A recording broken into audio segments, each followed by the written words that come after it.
Here is Barabbas, a murdering, thieving scumbag. Right, and here is Jesus representing the truth and the light. And the scripture says, with one voice, the people cried out, "Give us Barabbas," which is translated symbolically to mean when the people of this world are given an opportunity to know the truth or to crawl on their knees before their masters, who are nothing more than liars, murderers, blood-shedding thieves, people will always support the masters. Well, that's they what don't I was want gonna. the truth. That's what I was going to ask. Is this morning? It's almost like a spirit. I got criticized yesterday. Somebody sent me a YouTube, young guy saying, Alex used to say there was a new world order. I choose not to believe it. I don't want to believe it. It doesn't exist. I choose. I heard all these radio shows with callers. I'd flip channels and I'd come into work and it was other shows saying, I don't want to hear bad news anymore. They don't understand. If you face the bad news and deal with it, then you can have a good place to live in and have more liberty. But when you just deny and want to live in denial and want to lie to yourself, you have a horrible world. And it's true. A lot of people, they want to be lied to. They want to be conned. They think it's cute and funny, and I don't understand it.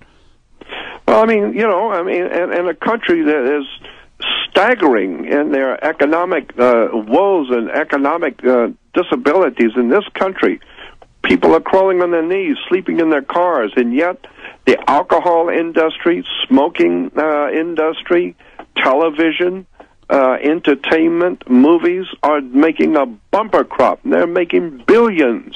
Why? Because the people have lost their souls. They have nothing to live for. And that was designed. That was a seduction, because it's almost like a joke now. I talk to people on the street, and it's like they're getting more retarded by the week. Without a doubt. Absolutely. What is going on? It's like a mass mutation is taking place before my eyes. Absolutely. I'm telling you, and it's frightening because I know what the future is going to be. I already know what's coming.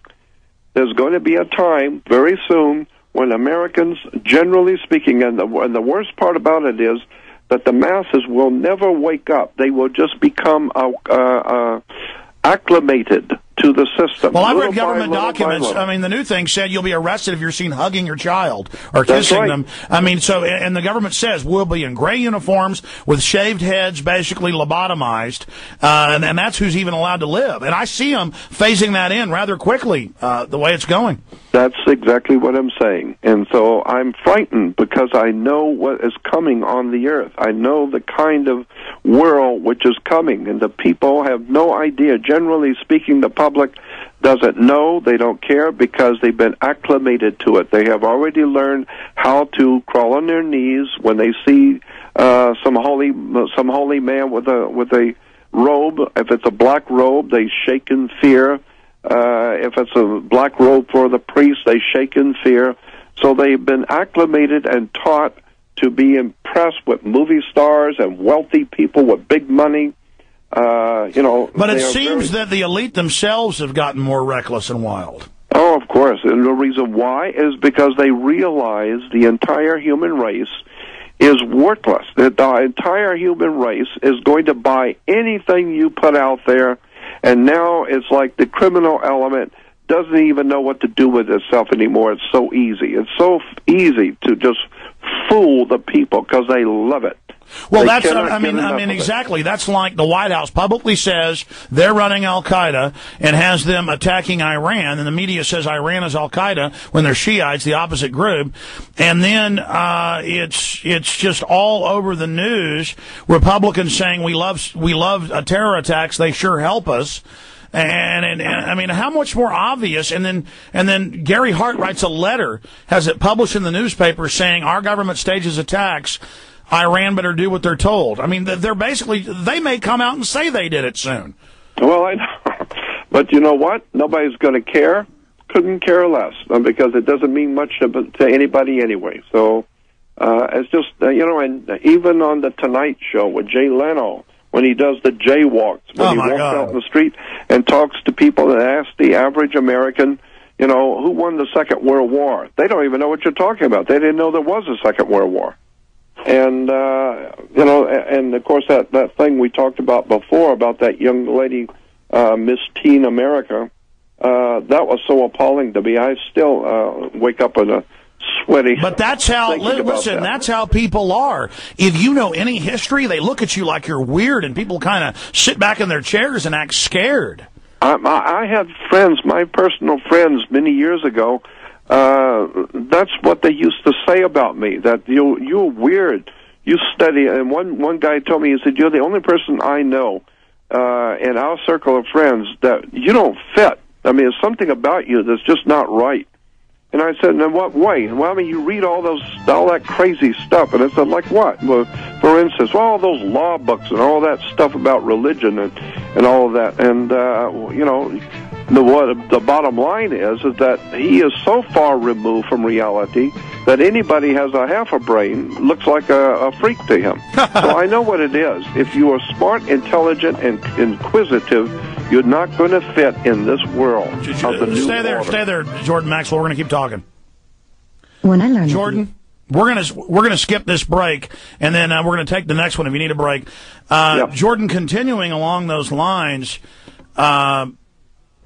timeline-wise, when do you think they're going to try to start their mass culling? I mean, we know cancer's way up. We know they're injecting us. It's in the food. We know that, I mean, literally, I know a ton of people who are 25, 30 years old, got cancer, people dying, little kids everywhere dying from it. You know, the brain damaging everywhere. I mean, we know they're carrying it out. Yeah. But, I mean, when is it really going to, I mean, how do you see things unfolding?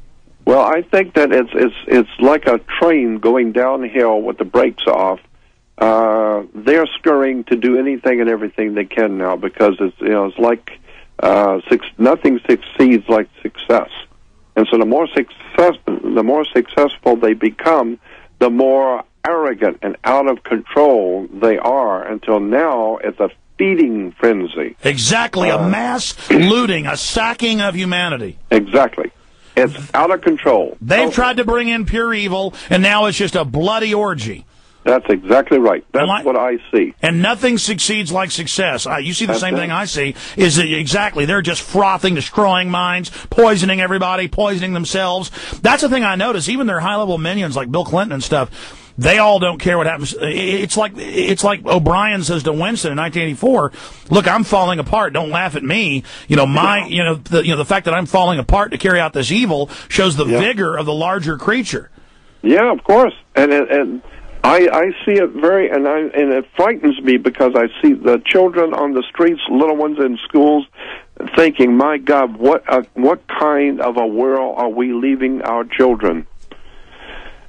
You know, and people say, well, I see a light at the end of the tunnel, and people are waking up, and I said, look, the only light at the end of the tunnel is a train coming, because eventually you're going to wake up and find out that the situation was far more serious than you even suspected. Well, that's the thing, is that people think I fearmonger exaggerate, and literally 99 times out of 100, it's many times worse than what I even thought. Absolutely. No doubts about it. No doubt about it.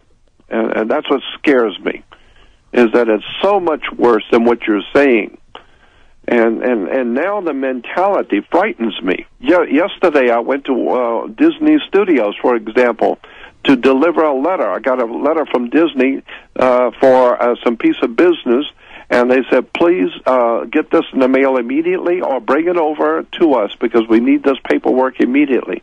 So I put it in an envelope and drove over to Disney, and drove up to the security gate and said, would you please drop this in the mail for a certain party? And they said, oh, no, we have to open it up and read it.